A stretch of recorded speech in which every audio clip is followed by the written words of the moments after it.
Hey, this is Russell, and I work at the video store, the place that we can all go to every week when it's movie night. On days like today, our interesting customers pop in to rent something, and we go through the films that they've loved across their life. All right, let's do it. Let's open up the shop. Did you see that thing yesterday on the TV? It was ready, interesting!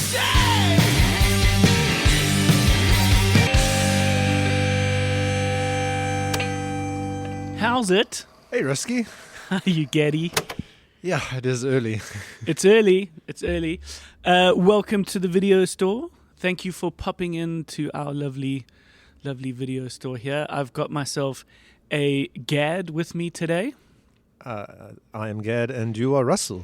You are Gad, and I'm Russell. Gaddy, when not working a shift at the video store, you make candy. I do. The Gaddles Candy Company. And my name is Russell, and I am the owner of the Bioscope Independent Cinema here in Johannesburg. But you and me are also in a band. We are. And we, for many years, have played in the band Short Straw alongside today's guest. Oh, what a legend. What a legend. So our good friend Tom Revington is going to pop in to rent something, and we're going to have ourselves a fat chat. So for all those folks who know Tom, I think you're in for a real treat, because Tom doesn't necessarily do a lot of talking. He very much speaks through his art and his work. Aside from being the guitarist in Short Straw, he has now built himself an incredible career as a cinematographer, a DOP, however you want to call it, a camera person for the more layman. And I think you've got a chance to hear a bit more about him and his work. And what I love about the video store and our chats is that even someone like myself, who's spent years and years with him, there were some questions I didn't know, which was, what some of his favorite films are. So we're going to get into that. But before we get into it, I want to make a quick announcement for all those that are browsing the shelves right now. Attention all customers, this is just to let you know that the Horror Fest is here. This is for all our customers in Cape Town, because all the shows are going to take place at the Labia Theatre. You can get your tickets at quicket.co.za, or you can go to horrorfest.info. But there's a lot to look forward to this year. There's 15 new and classic feature films, 32 amazing short films from around the world. They always do the Rocky Horror Picture Show. There's a special old school 16mm film projection of Tom Browning's 1932 classic Freaks. The much talked about Terrifier 3. The 50th anniversary screening of Texas Chainsaw Massacre. So there's lots to enjoy. So that's the Horror Fest, which will take place at the Labia Theatre in Cape Town. Tickets at quicket.co.za or go to horrorfest.info. Our friend Ryan, oh my God, what's his name? Dream Kid. We met him through Fabian. He's got a song on the Terrifier 3 soundtrack. Oh, cool. Yeah. He's like, I got 6,000 Shazams for my song yesterday. Okay. Yeah. Then afterwards, myself and Gaddy are going to have a little chat. Yeah. Because we didn't have ourselves a Tuesday episode. And there is a reason. There is a very good reason. Usually on Tuesdays, we have ourselves what we call the Clerks Chat, which is just us as people who work behind the counter of the video store.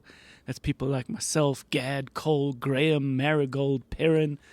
And that didn't happen on Tuesday. On Saturday night, I was treated to my bachelor's. Russell's getting married. I am, and I've said it before, and just for those who don't know, this is obviously somewhat an official podcast of the Bioscope, our cinema here, but it's also a very personal thing, and so sometimes these personal things will get in the way of our personal time where we record this podcast. So on Saturday night, we celebrated my bachelor's, and it was lovely, and we'll talk more about it after Tom visits. But I needed Sunday to recover. And then on Monday, where we usually record our Clerks Chat, which then comes out on Tuesday, we had ourselves a nice big event at the Bioscope. So there was just no time. So sorry for not releasing that Tuesday episode, but here we are. So this is a start of a series of chats that I want to have.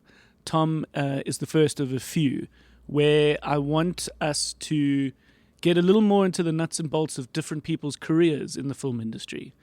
You know, we've had a lot of guests which are, you know, comedians and actors and things like that, and that's always fun and interesting. But I think people need to realize what are the other jobs that exist in the film industry. It's not, you don't just have to be the director. Yeah. And I think Tom is a good example of, you know, if you have this passion for photography and sort of visual arts, perhaps you would be good as a DOP and what that takes. So I'm excited for Tom to visit and for us to chat. And future guest episodes that will come out are going to be this more kind of hands-on kind of crew series or film industry series. I don't know what we can call it, but we'll give it a good name. Behind the lens. Behind the lens. That's a good one. So let's get into it. Cool. All right. Okay. This is our good friend Tom popping in to rent something. Hi, Russell. Hey, Tom. Hey, Russ. How are you, man? Good, and you? It's so funny to hear you so clearly through this wonderful microphone. So eloquently. So eloquently. How you doing, bud? I am good. Thank you. Yeah, had a good weekend.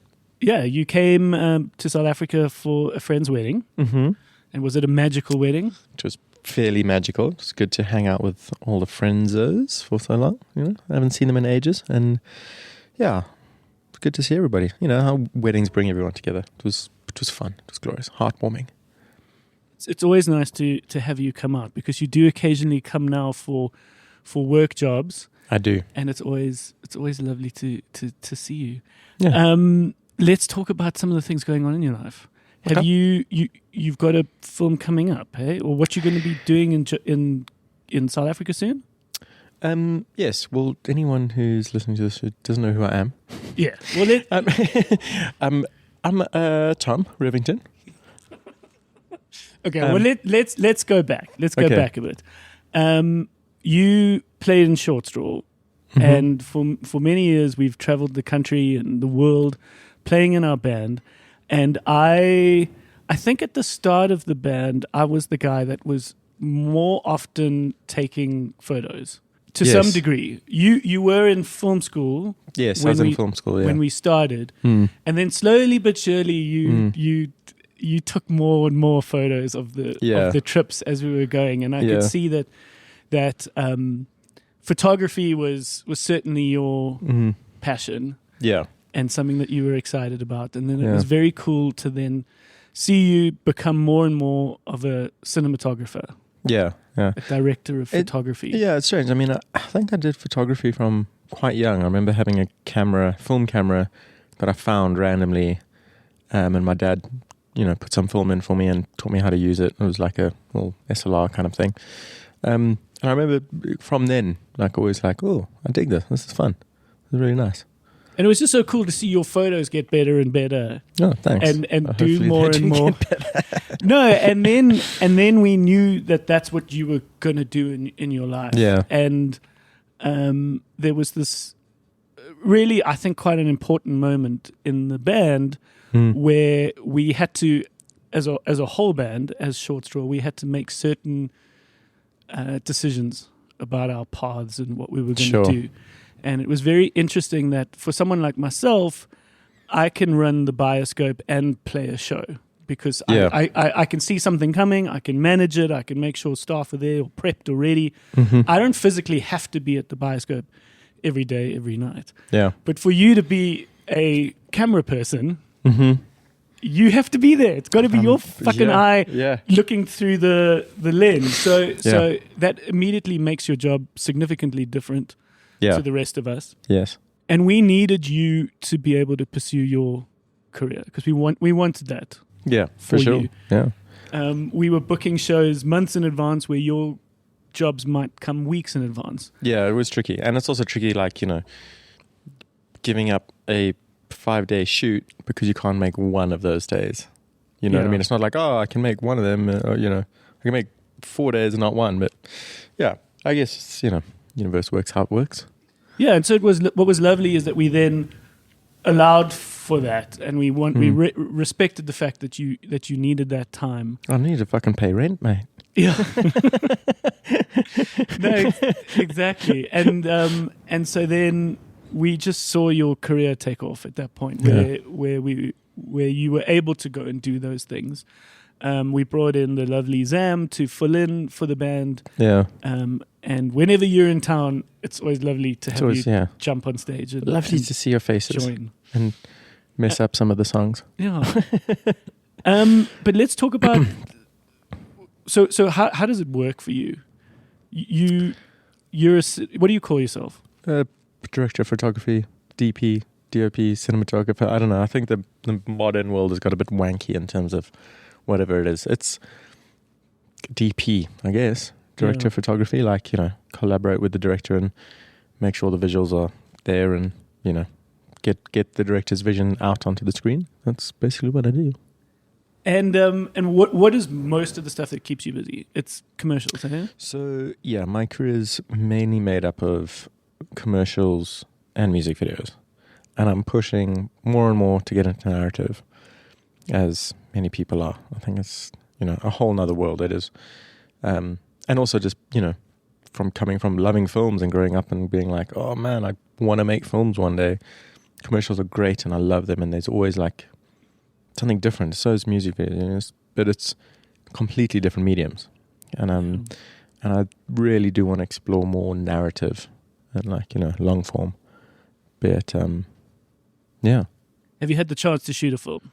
Yes, so I've shot a couple shorts. I've shot 2 shorts in LA. I've just recently shot a feature in Austria. Yeah. Which is great. So let's talk about that one. Yeah. This is the World War II one. Yes, set in World War II in Austria, which is interesting because that's, the Nazi side. And it's a really beautiful story about a woman who lives by herself. Her husband has been off to war for 2 years. She presumes he's dead because there's no communication. Yeah, a British prisoner of war pitches up on her front doorstep injured. And she's kind of, forced to make this decision. She's quite isolated up in these mountains. And she's forced to make a decision, does she look after him? Does she report him? And it's a beautiful story about human connection and,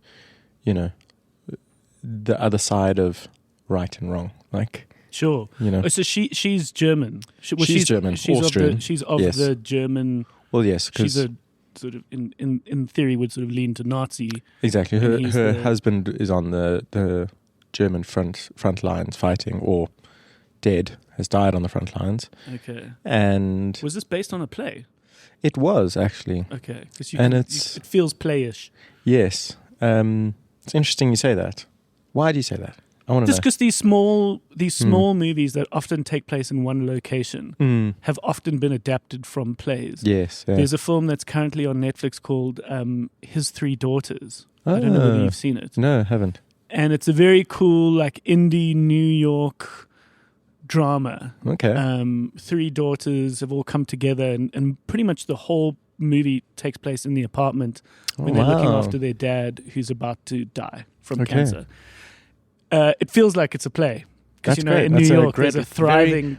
Very sharp observation. Yeah. But yeah, it's cool. I must watch it out. What's it called? His 3 daughters. His 3 daughters. I'm going to watch it. Elizabeth Olsen and a whole bunch. Yeah, it is. I mean, it is based on a play, and actually, it was written by a South African. Okay. Jana Ramos, who also stars in it. And then it's directed by her very good friend, Josette Eels, who's also South African. Yes. Josette Eels is a name that rings bells. Yes. So she was an actress here. She moved to LA a number of years ago. That's where we met. So we met in LA through a mutual friend. Always chatted film, always chatted story. She's a lovely, lovely human, just very open and loving and warm. And I get this message one day, it's quite funny. She sent me a message going, hey, would love to shoot a film. Are you available? Are you keen? And I said, yeah, sure. I thought she was like, do you want to take a weekend, shoot a short film in LA over a few days? Yeah. I was like, yeah, I'm down. Cool. That's what you're kind of more used to. Yeah. You know. And then, anyways, as we chatted, I was like, oh, this is feature length. This is a biggie. Yeah, this is a biggie. And it's in Austria. That's not a short film. Which is like, I mean, as soon as I read the script, I was just like blown away. It was always, I mean, from someone who hasn't shot any narrative, long form, whatever, I've read scripts and I've gone through scripts, and some people always go, oh, when you know, you know. And I'm like, well, I don't know. Sometimes you read a script and you're like, I get it, but this doesn't make sense, or I don't feel this, or I didn't feel that connection. I remember starting to read that script. I read it in one go, couldn't put it down. And at the end of it, I was like, wow, that's great. I want to make this film. Like, what is the movie called? It's called Mein Soldat, My Soldier. Soldat. Yeah, so it's all in German. Yeah. Obviously English parts are English parts, but yeah, it's a really beautiful story about human connection. I don't want to say too much. But yeah, no. Let's leave it for when it comes out. What do you think the difference is when it comes to shooting a feature? Like, how is that different? Is it just your energy, your presence? Like, what is the difference? I think it's, for me, what I've learned in this film is the scope of it. You know, it's remembering, whatever, we had like 144 scenes, you know, each scene's broken down to, so really having each scene in your head, how they connect, where they connect, the continuity, the emotion, the feeling of how they flow into each other. Because obviously, like, you know, your shooting schedule is completely stuffed because of certain... And it's all in different places. I mean... Right? That's the hardest part of a film. Exactly. So you could shoot the last scene first. Which we literally did. Because of actor availability, some continuity on certain, you know... certain reasons. We ended up having to shoot the last scene on the first day, and the first scene on the last day. Yeah. So just to really get in, like, you know, I mean, we had an amazing team. The first AD, Cameron, she was absolutely incredible. You'd be like, hey, when does this happen? She's like, oh, scene 57, boom. And she just like have it in her head. It's like, because I was about to say, this doesn't have to rest in your head.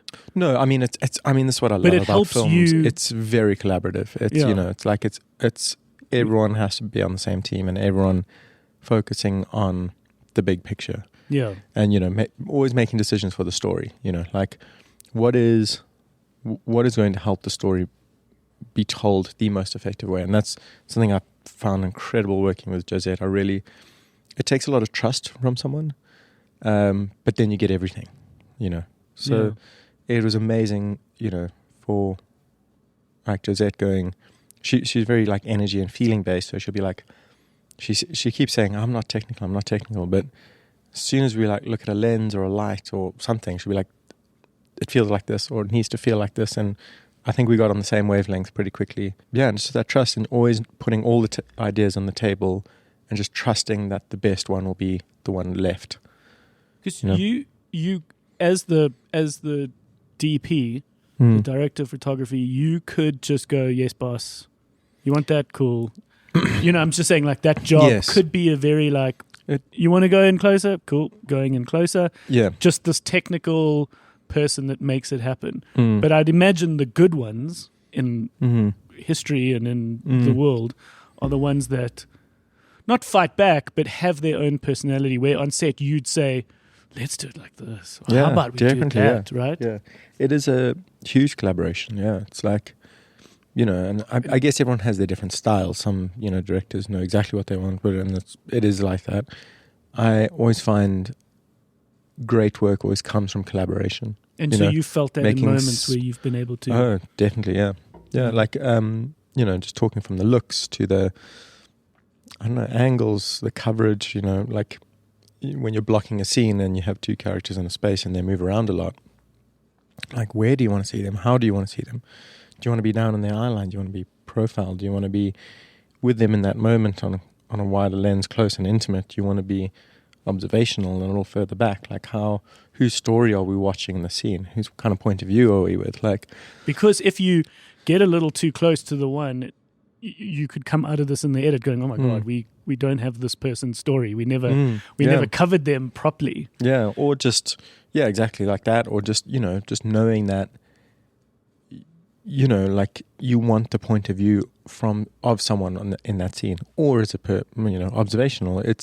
So these are all discussions that I really loved, kind of getting into the weeds with Jose, because it's like it was amazing. It was an incredible journey to like cool. kind of.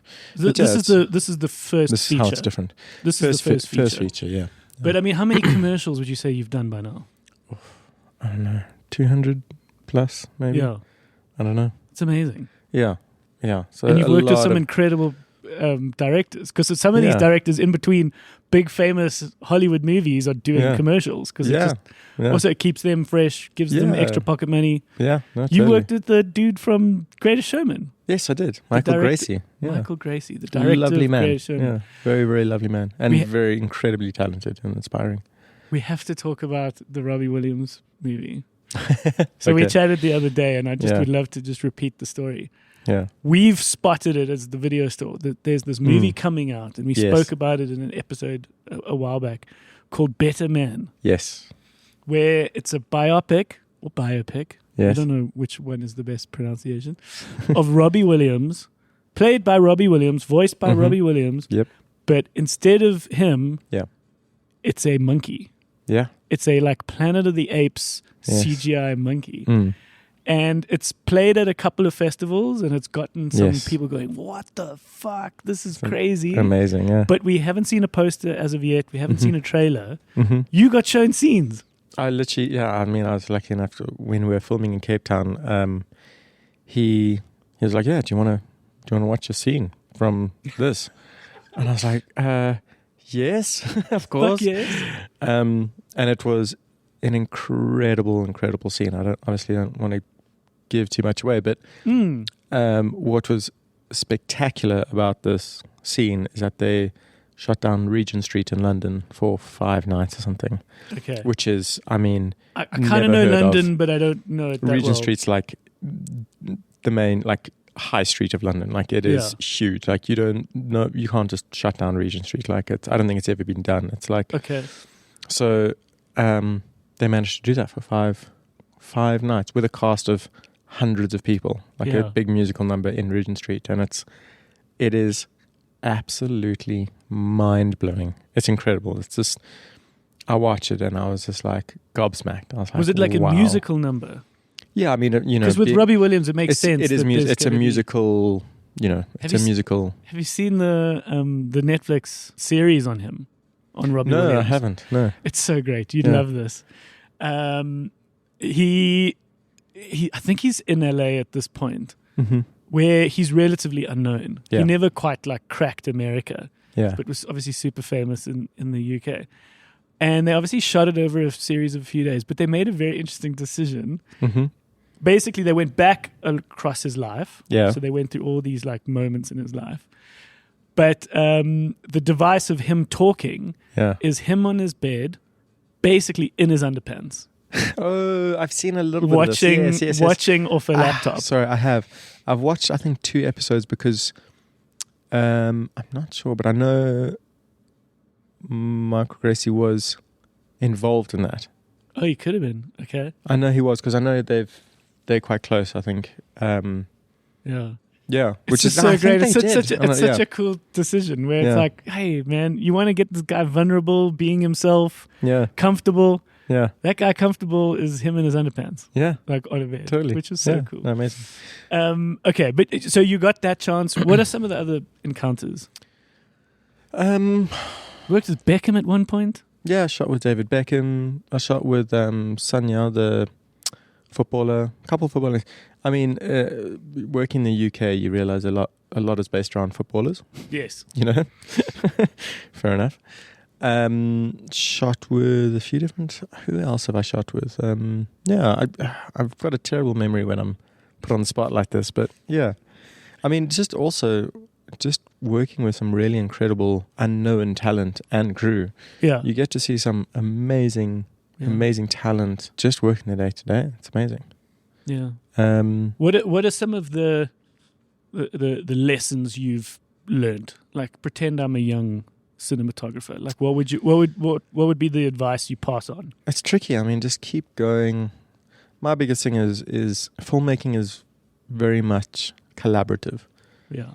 And I think there's no real space for ego. Yeah. Sometimes I've worked with some really big directors, and what's been very humbling and eye-opening is they turn around and go, well, what do you think? And they want your ideas, they want your vision, they want to see. And it's amazing that, you know, some of that caliber could be like, yeah, you make the decision. What do you want? Like, the reason I got you is to do this. So I don't want you to just follow my... Yeah. So I think I've taken that, you know, hugely. And I do that with the crew as well. Like, you know, I don't just want a crew that can put up a light and set a dolly and, you know, move this and do that. Like, I want to know, like, hey, this is what I'm thinking. This is what I'd love to do. How do you think we can achieve this? How do we, you know, and it's the more you play as a team, the more people you get on your side, the more fun you have, the more rewarding it is for everybody. Yeah. And you get the best ideas to kind of land on top, you know. Yeah. It's, so, and I'm not one for ego at all. I don't like, I think big egos shut off a lot of creative avenues. I think they block off a lot. Yeah. I just don't find it very conducive to, you know, especially if it is something that needs everyone to, you know, pull their weight. How do you cope with the energy of it all? Because that, to me, like seeing you go, like watching you just like go off to the races, I was like, how the fuck do you keep up? Because the whole thing I keep saying, especially with photography, is like someone's got to photograph that sunrise. So that means you've got to be there. Yeah. You got to physically go to that place. You got to stand in that field. You got to, you know, if you're shooting out in the desert, it's like you got to be in the fucking desert. Yeah, totally. And unlike the actor who might have the luxury of being in their trailer until it's time, and then they just step up and do it. Yeah, you're a little more on the ground for sure. I mean, listen, actors have an incredibly hard job. Sure, because then when they've got those 5 minutes, they have to show up. They have to bear it all, because and everyone else in front of everybody. Be open to mistakes. Be open to, you know. I think being an actor is incredibly tough, and you know, everyone goes, oh, actors in their trailers and blah blah, but actually, that is the thing we're watching. Yeah, and that has to be, I get that. And the energy has to be. I mean, it's incredible. Like the smallest things can really take you out of a moment, and I think that's why everyone's so aware of it. And you hear, I mean, crazy stories of actors, you know, blowing up because someone's moving in their eye line or something, and it seems so small and ridiculous to us. But when the whole room is watching you perform, and you need to be in this moment, you need to bear it all. You need to remember your continuity of where you did this, how you did this. You're connected all with the emotion. It's so massive that one little distraction like that blows it for everyone, not just the actor. It blows it for literally everybody on set. So I think acting is an incredibly hard job. And I accept that. And I do take back my comment in that regard. That's just me defending acting. No. Because you've got more experience on set than me, obviously. Yes, so it is important to see how it all harmoniously works together. Yeah, for sure.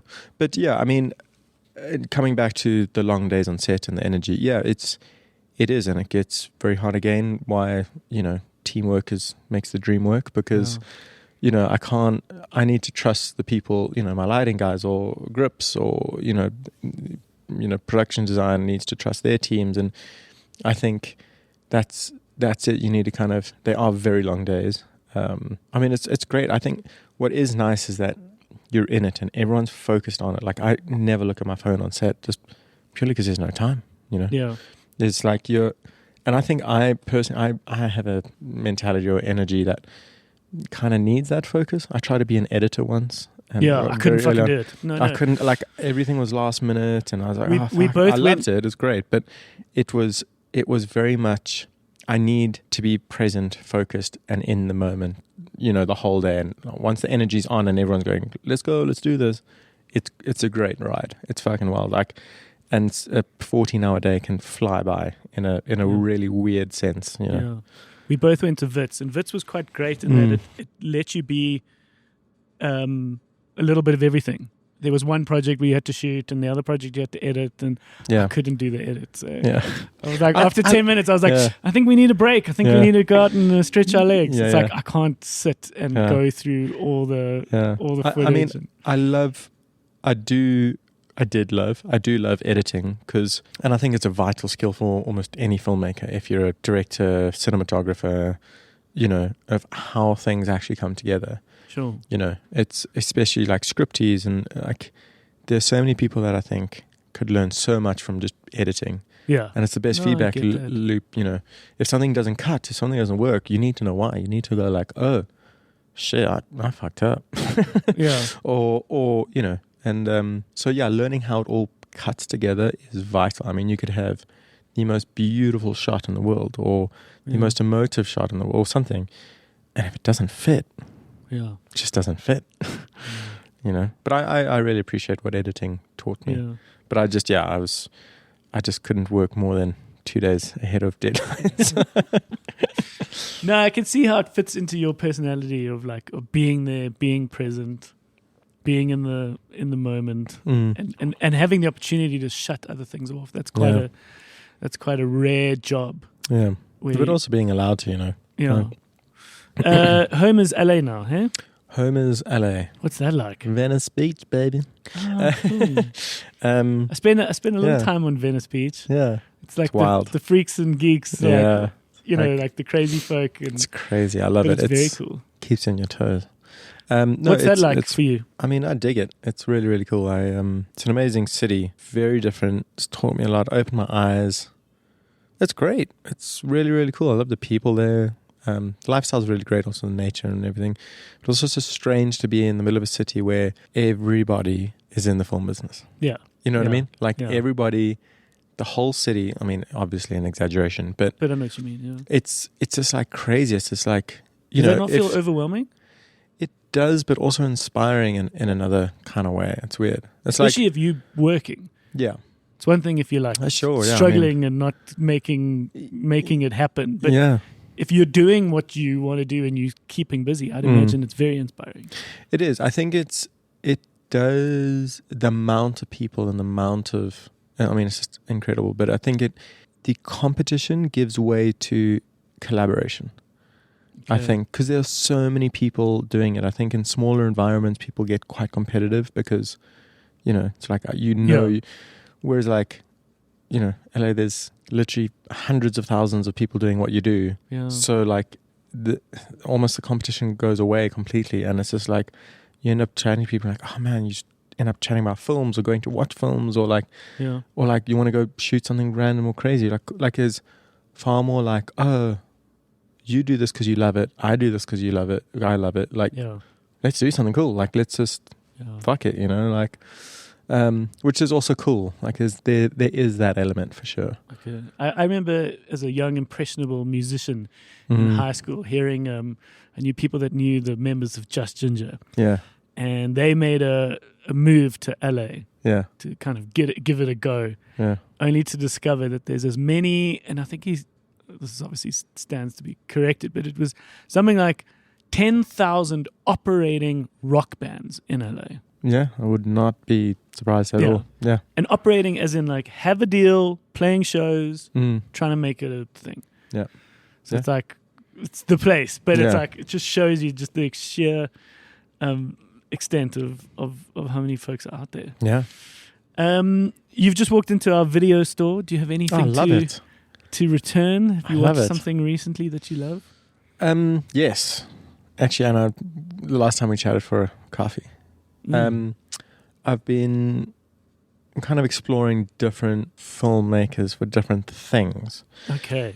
And reading in an interview, Jean-Pierre Melville, a French filmmaker in the 60s, and he's on the list of a lot of big filmmakers. Okay. They always go like, if you want to know blocking and camera movement, watch this man's work. Because blocking is sort of how the folks or how things are sort of obstructing and not obstructing like, the view of the camera. Well, yeah. Or like how things are positioned, right? Yeah, blocking is just like how actors move around a space, essentially. Yeah. Like the blocking of like I don't know, your main character walks through the front door and goes to the kitchen. The other But you must character go that walks, far. You mustn't go further than that. You Yeah, must and stay like- here. you know, there's a general like movement of a scene. Because if two people just don't move around a set at all and just talk to each other, like it, you know. It can be too So much. you know, but it Yeah. also allows movement and like, you know, if someone gets annoyed and they stand up and walk towards a window, you know, that's kind of blocking. But then also, how does the camera see that? So blocking Okay. in that sense. And so I watched a few of his films. Which are the big ones of him? So there's one called Hombre de Armée, which is Okay. Army of Shadows, Okay. World Haven't War heard of II it. film, And what are we talking about? What Incredible. era? 1960s French. 60s. Okay. Yeah. Again, I love one of the goals, I think, for cinematography and editing is for it to be invisible. Yeah. You don't really want to be sitting going, oh, wow, that was a great cut, or that's a great shot, or wow, that movement You've was just so got to be cool. lost. Yeah. You just have to be in the story. And I think that's what I found when I was watching these films. And you go like, oh, wow, there's like I really want to watch this for the movement. Like, how does he... And then, 30 minutes later, you realize you haven't even thought about it at all. Yeah. You're totally in this character's world and you're like, shit, what's going to happen next? Is he going to make it out? Oh my God, he's going to kill him. Like, you know what I mean? It's and you totally get lost. And that is the point of it, I think. And and he does it so well, You'd appreciate this when 1917, was the Oscar film and was Yes. out in cinemas and you could watch it in an IMAX, which was amazing. Yeah. Very famously, the film is made to seem as if it's one take. Mm-hmm. Obviously, they did Yes. certain devices yeah. and they did certain things. But for the most part, it's this one shot. And of course, Yes. if you know this, Mhm. you go in loving and enjoying and I did the appreciating. exact same thing. Oh my Yeah. God, fuck, they've just managed to keep this kind of one shot Mm. going. And you love the movie because it's just Mm. a great story and characters and everything. My folks go watch it and I'm like, and how cool is it that it's one shot? And she's Yeah. like, what you talking about? Yeah. Yeah. My mom's like, what are you talking about? Yeah. And I was like, I That's just love the great. fact that Yeah. exactly how you say That- you can that's- have this very clear decision as the camera, but it can't be the be all and end all. You have to Yeah. be lost. in Yes. it. Yeah. I think that's as soon as you're taken out of a film, I think, we're not doing our jobs properly at it, Yeah. And I think that's part of the magic is to keep that kind of that magic. What do they call it? This, it's beautiful. And so yes, Return from the Video Store, Jean-Pierre Marvel, Le Samurai was Army, also and one. then Samurai. Yeah, Le Yeah. Samurai is which is also great because it's such a strange mix of genres. Like he literally did take a little bit of it's very noir. Okay. So he mixes like kind of French cinema at the time with noir with a bit of like samurai kind of the Okay. Japanese samurai. Like there's Yeah. a touch of that. Like it's really great. This like lone cool. star ranger and like But it's nice. it's amazing. It's so cool. It's nice to go back now and listen. Mm. I mean, and see. Like you hear people talk about a great way nowadays is with Apple Music and Spotify. If you really like a band, like go from the beginning and just go album Yeah. to album. Yeah. And that's such a cool way to like appreciate a band because it's all there and available for you now. Where Yeah. before you would have to go out and buy the CDs. Yeah. The accessibility is amazing. I mean, you just go on Amazon or something. You just like instead of trying to track down DVDs or Yeah. copies of these like films from ages ago or Yeah. rare films, you just download them. It's great. I'm doing that with books at the moment. I'm kind of like reading all the books that like I should have read. Yeah. Like 1985, and I read 1984. 1984. I was born in 1985. 1984. Yeah. It's I great. I read Animal Farm. Animal Farm recently. Nice. I did even like some kids books. I read The Little Prince. I'd never read that. Yeah. Jack Kerouac. Are you into any I'm of that? going to do Kerouac at some point. Okay. I'm not. I don't know whether I'm quite ready for it. I want to read Catch-22 soon. Okay. People have been saying like that's the one to read. Mm-hmm. The screenplay for Streetcar Named Desire. Oh, and yeah.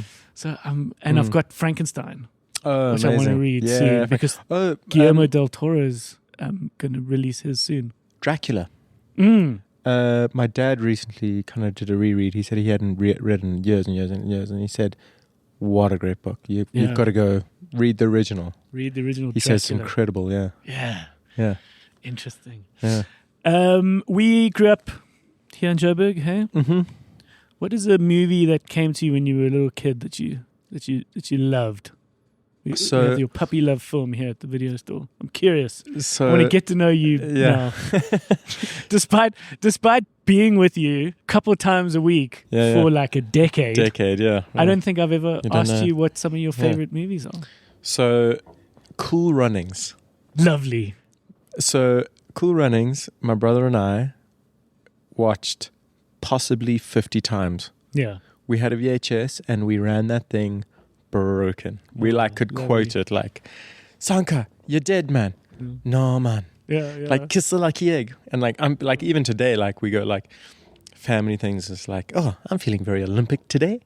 You know what I mean? Like, it's all these things. And honestly, like, I think we watched that film so many times. And I remember that being one of the first going like, I fucking love this shit. This is so cool. Yeah. No, it's a great movie. And it, of course, it's got such incredible sort of values it can give you, which is, you got to be yourself. You can't compare yourself to the Swiss. Yeah, exactly. Yeah, just be yourself. Yeah. And own who you are. Badass mother who don't take no crap off of nobody. Yeah, One more time. Standing up for Badass yourself. mother don't. It's so great.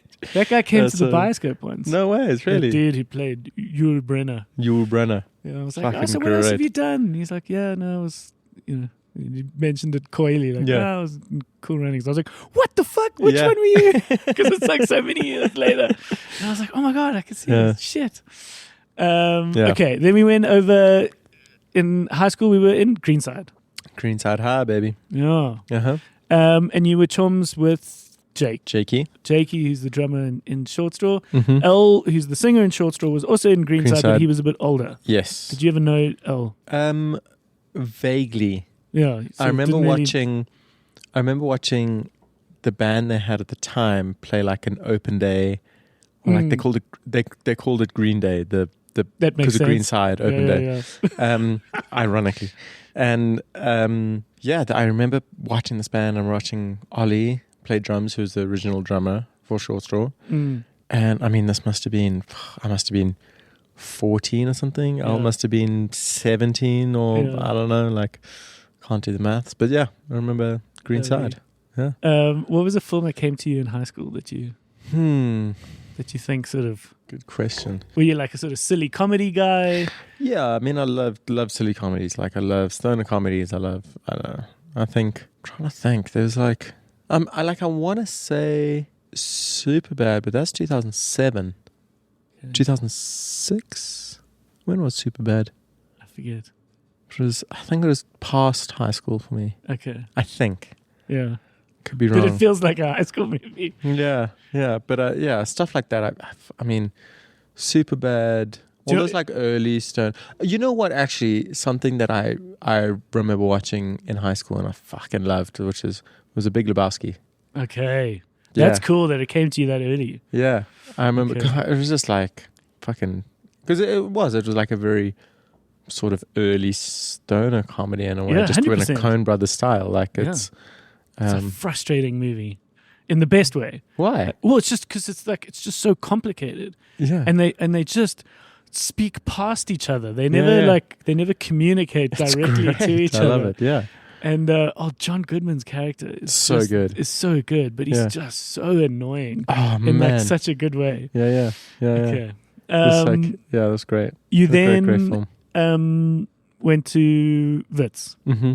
Okay, so at Wits, what were some standout films? And I'm curious whether any of them were the same as me, because we did the same degree. Yeah. We did I'm sure you watched Taste of Cherry, surely. No. Not? What's that? Oh my god, the Iranian film. Taste of? Cherry. Okay. Yeah. Are you a Letterboxd guy? I sure am. We should follow each other. We should. What's your profile name? To be honest, I don't know. I don't know literally how- just go follow a film. Yeah. So the director is Abbas Kiarostami, and he wrote it as well. Is that?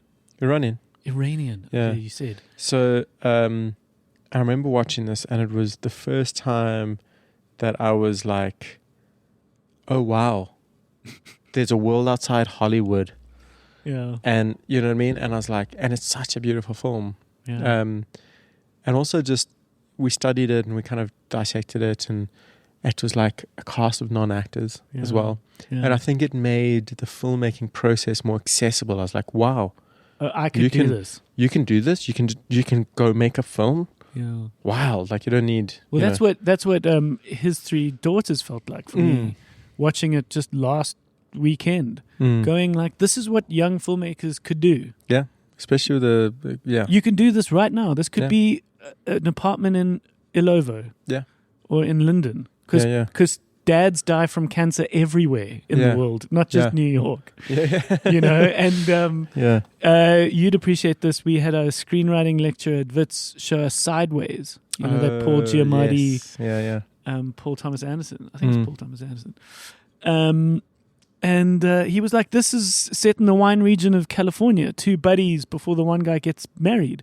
This could be in Stellenbosch. Yeah. This could be in Cape Town. Could be anywhere. Yeah. Could be anywhere. Yeah. I think that's the beauty about, watching films like that. You go, oh, wow, I don't need a car chase on a highway to make a good film. Like, you can Yeah. have two people in a room, Yeah. if it's well written. I mean, that's what What is- Reservoir Dogs did. Yeah. Those are my What is- high school films, almost all the Tarantino films. I just went Okay. full Tarantino in high school. That's cool. Yeah. What is Taste of Cherry about? It is about an Iranian father, and he drives his car in search of someone who will quietly bury him under a cherry tree after he commits suicide. Oh, so he wants to die. He wants to die. He wants to be buried, but he's searches. I haven't watched it in a number of years, but Sure. it is. Okay. There's some funny parts, but it's still Yeah. human. It's like Yeah. it was. I remember. Just one of those films that just really Totally. left a mark. Yeah, that was for me. At varsity, was City of God was one of Oh, those huge! where Yeah, we Great all film. watched it. It's like one of the last lectures of the day. Mm-hmm. Now you can imagine this if anyone's been to Wits. There's that beautiful Great Hall stairs with the Yeah. big pillars, and there's this big, this big sort of open quad-like area. And we were the last lecture of the day, and so the sun was setting, and there was almost no one left at Wits. And we were all walking back to our Yeah. cars, which is basically across the one campus. Yeah.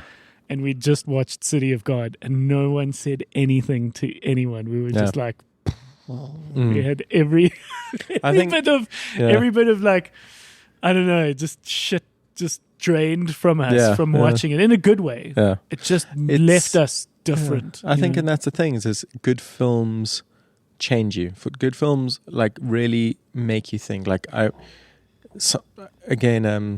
always been a fan of Yorgos Lanthimos. Yorgos Lanthimos. Yorgos Lanthimos. Like I fucking love his work so much because every time I watch one of his films, I literally wake up the next day thinking about it. Yeah. You know what I mean? And Yeah, it no, does the worst- change you. It's just like it changes you in some way, and Yeah. it gets your mind flowing on these things. And I think that is a mark of a good film when you really just you wake up and it like sits with you and it changes Yeah. you and it makes a mark. You know? Well, so Leon van Nierop, who's the well-seasoned, very respected film critic in South Africa, who's been on the show, that's his number one thing. That was one of the things I remember from film school. 4 years in the film department, and you leave with like two major nuggets. One of them is Leon's comment that a good film leaves you different. Are you angry? Are you excited? Are you hornier? Are you frustrated? Yeah. The worst thing you could do is forget what you did that night, or what you did that morning, or the movie that you watched. That's the worst. That's the worst a film could ever do. Yeah. Oh, lovely, man. No, it's good. Okay, now you're starting your career. You're doing stuff. What's something that kind of, we call it the film you could settle down with. This is like a kind of all-time favorite. What do you think that could be? All-time favorite Like something you could keep coming back to. It could be Cool Runnings. I think I've watched that enough for a lifetime, but that's a tough one. There's so many films that come to mind. One of them, a film that blew me away. I watched it a couple of months ago. Obviously, it's 1957, I think, is 12 Angry Men. Oh, yes. Just, I mean, again, what a great movie. a film set in one room that can be that exciting and that kind of, it's a roller coaster and it's set in one room. Yeah. You know? Yeah. And again, blocking. So that is like a masterclass in blocking, like how people move, you know, how you see them, how you don't see them, where the camera is when they speak to each other. It's who's bigger in frame, who's smaller in frame, you know. Yes, It's 100%. so Sidney Lumet, I think, who was a filmmaker. Yeah. And it's all set in a jury room. Yep. Where 12 Jury white men jurors. Yeah. are deciding the fate of what you come to understand to be a young, like, Latino Yes. guy. Yeah. And they all walk in, and it's, some of them want to get to the baseball game, Mm-hmm. and it's all about, like, no, it seems pretty clear. Yep. But the jury have to unanimously decide. Mm-hmm. And when they do the first round of guilties and everything, everyone's guilty except one person says not guilty, and this is our main character. Yes. Who then spends the rest of the movie slowly convincing the others. Yes. But how could she have seen him? Yes. It was dark. How could anyone look that far and be able to identify the Such face? great and, commentary on how we decide things. Yeah, and our And it's memory just- and how we collectively come together as humans in good and bad ways. And slowly over the course of the movie, each person changes Slowly their changes, minds. yeah. And But again, writing in that film is Fuck, it's incredible. good. That wonder whether script is I don't amazing. know whether Flawless. that was a play, because that could also be an amazing play. His Three Daughters wasn't a play.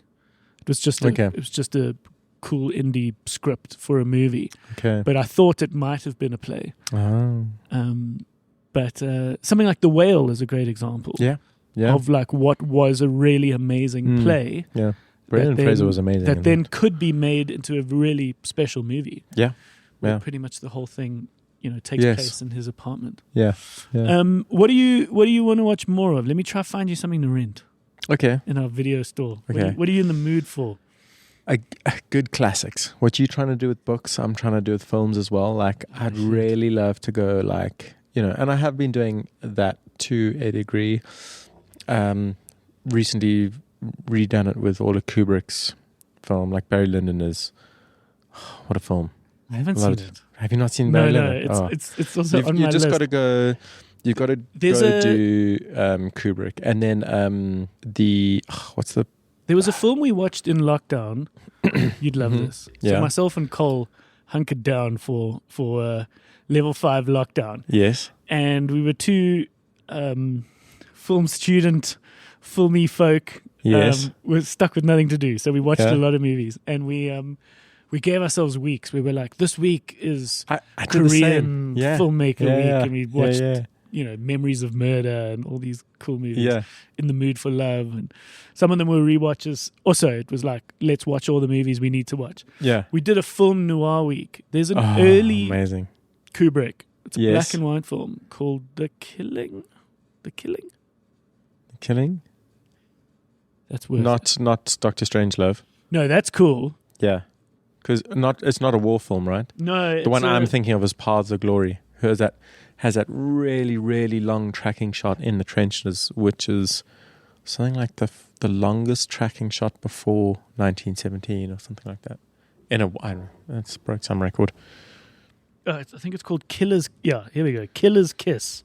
Killer's Kiss? I did not see that one. 1955. Let me pull up my letterbox and add it on. No. Okay. No, it's called The Killing. Oh, yes. Black and white noir. Mm. Kubrick. Yes, look at us. Look at us go. Deep dive. Deep dive. Yeah, The Killing. That's what I can recommend to you. Okay, it's on. Added it. Done. Beautiful. Okay, nice. Magic. Yeah. What film are you? That the one I'm going to rent? The Killing? I think that should be one of them. Okay. I would have recommended 12 Angry Men, Oh yeah. but you beat me to it and you watched it. Oh, that's amazing. What have you got? What have you got coming up? I've got, funny enough, a commercial in Cape Town. Yay! Yeah, so I'll be in Cape Town next month shooting a commercial. I can't say much more, unfortunately. It is fun. It's going to be a big job, which should be quite cool. Many days in Cape Town. Yeah. Staying at Mount Nelly, so it makes it all okay. Is that what you call it? The Nelly. Mount Nelly. Yeah, just the Nelly. Staying at the Nelly. Oh, that's lovely. Who insists that you stay there? Is that Production. Okay. I don't insist it. Okay. It's just the It's place just to- nice. It's fucking nice. Yeah. There's a pillow menu. There's a pillow menu. Mm-hmm. I love it. And the breakfasts are so good. Oh, It's amazing. Yeah. Okay, well, it's good to have you back, Oh, man. dude, thank you so It's much nice for this. to This has connect been like amazing. this. Yeah, no, I appreciate. Let's send some more film recommendations. You know what I like to do is start a little film club. That's what Yeah. I've been trying to do. Is just, it doesn't have to be a lot of people, 4 or 5 people. You watch a film and you have a chat about it. Yeah. You know what I mean? Yeah. What do you think of this? Why, just to hear other perspectives of how people experience films. Yeah. No, that's It's a been good wanting one. to do. Have you watched the new, talking about Iagos Latimos? Have you watched his new one? Kinds of Kindness. Yeah. I started it. What do you mean you started it? I know. And you didn't finish it? Well, so I would have watched it in cinema. Yeah. It never came to cinemas in South Africa. Yeah. But what I love about this is that cinema can force you to watch a movie from start to finish. Yes. And, obviously loved Poor Things. We screened that here at the bioscope. Loved it. I love the Blew fact my that it mind. was my first DCP Yes. upgrade film. Perfect film for the bioscope. Yeah. And then when I saw Poor Things had come to Disney Plus, Mm-hmm. I just watched a few more scenes of it, and I was like, it doesn't slap the same on a TV. Yeah. You know what I mean? It's such a cinematic thing. Cinema is a very special place. And then what I love is that a cinema forces you to sit there Mm-hmm. and concentrate and watch and be present, sort of, So, as you yeah. said, where And it's a shared experience too. Yeah. I started watching Kinds of Kindness and I was like, it's slow. It's it's very cryptic. It doesn't hold your hand through No. anything. I haven't seen it And yet, I so I don't give got- anything away. I'm just I dying got a to bit- watch it. Distracted and I was like, okay, it's a tough movie. It's very arty. I love it. That's what I love about his films. They're so great and so different. Yeah, but something like Poor Things was a huge, bold, creative swing, but it was very accessible as well because it was quite funny. It was quite easy to sort of follow. Kinds of Kindness is lekker artier. Oh, I love it. Weird. Deep cunts. Weird. Yeah, no. It's, Deep cunts. It's deep cunts. All right. Magic. Thank you, Paul. Dude, appreciate Lovely. your time. Thank you. Thanks for popping in. Sweet. Video Sure. store. Cheers. Bye.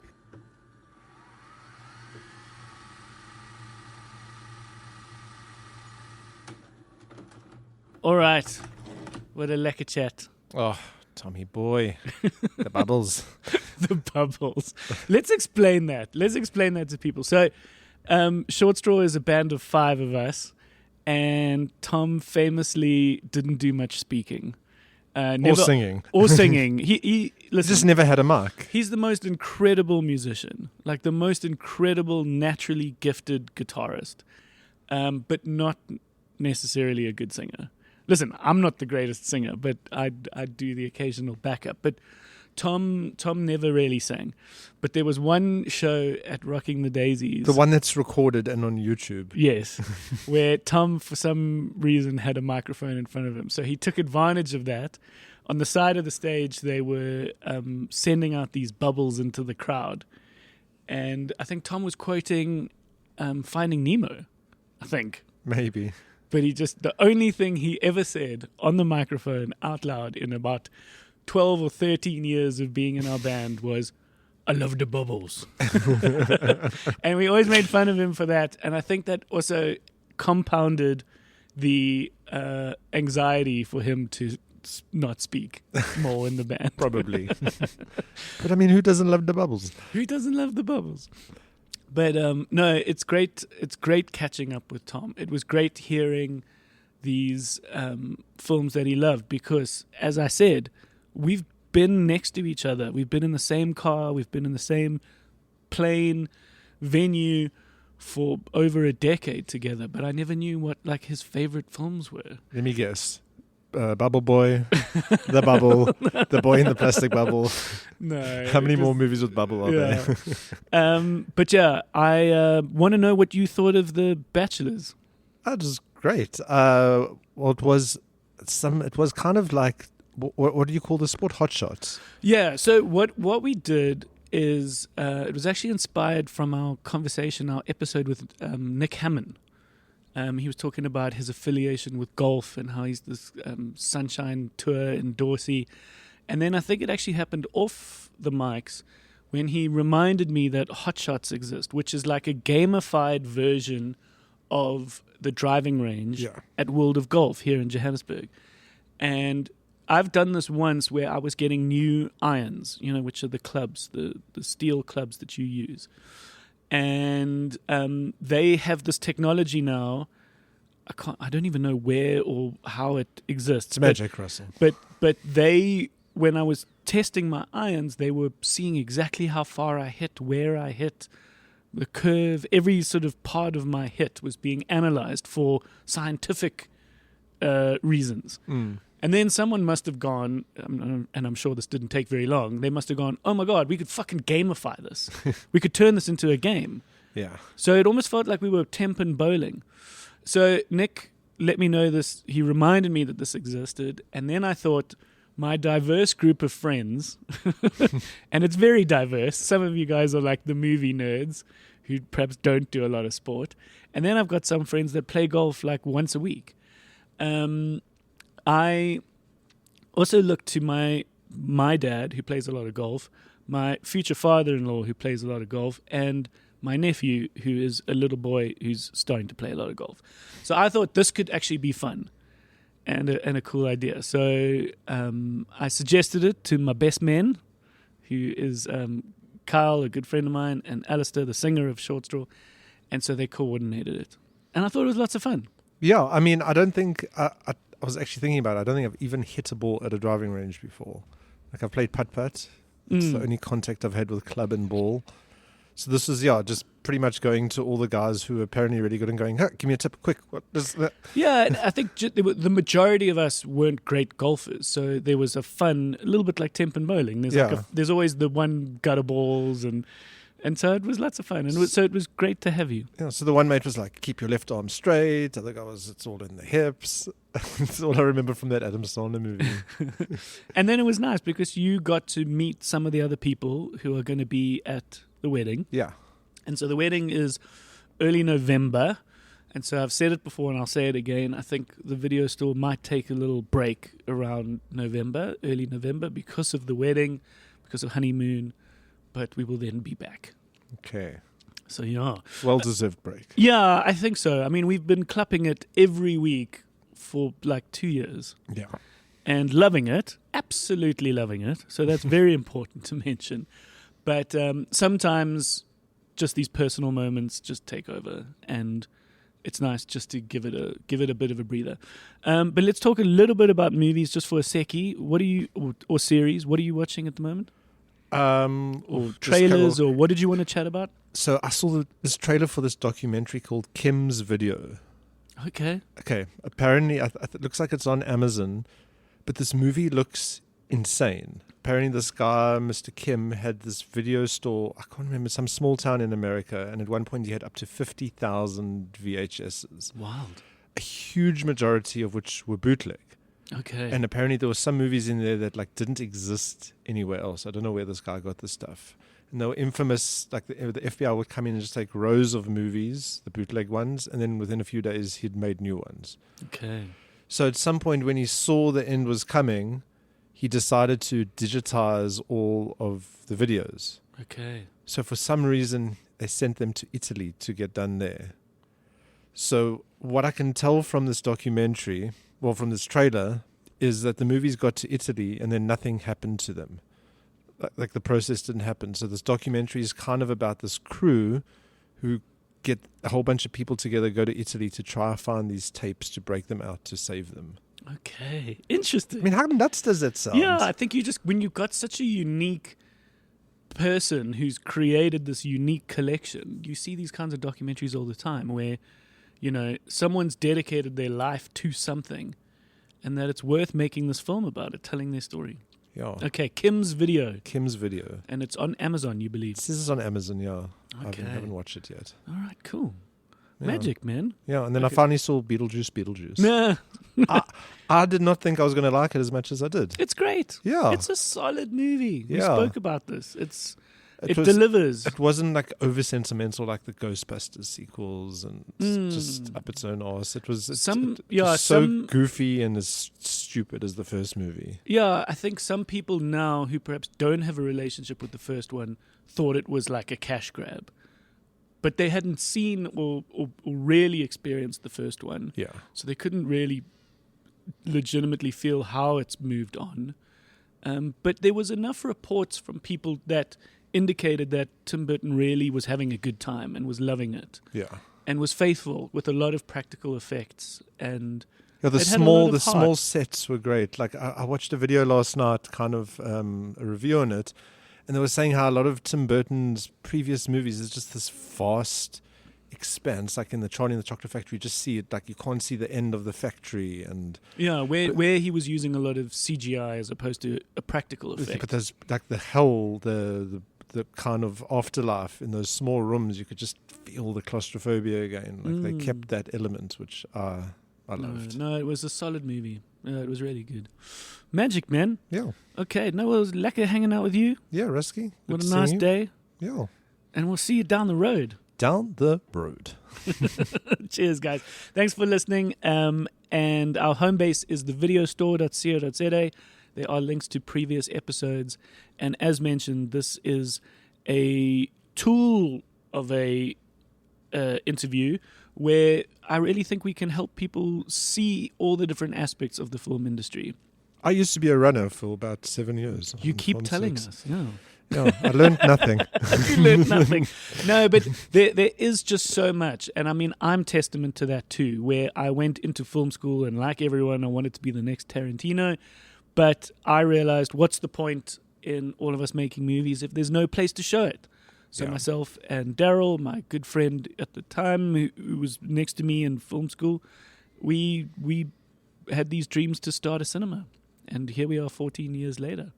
So there's a lot available to you, and the film industry is an incredible industry that employs every single facet. That was something that we also learned on the video store with the guest Denham Richards, who reminded me that every single industry is employed by the film industry, from animal wrangling to law to catering to costume to Set building, production, finance. It's astounding. So Yeah, it's nice to share that with everyone, and I hope everyone enjoyed that chat with Tom and our little chit chat now. All right, Okay. cheers, Gary. Cheers.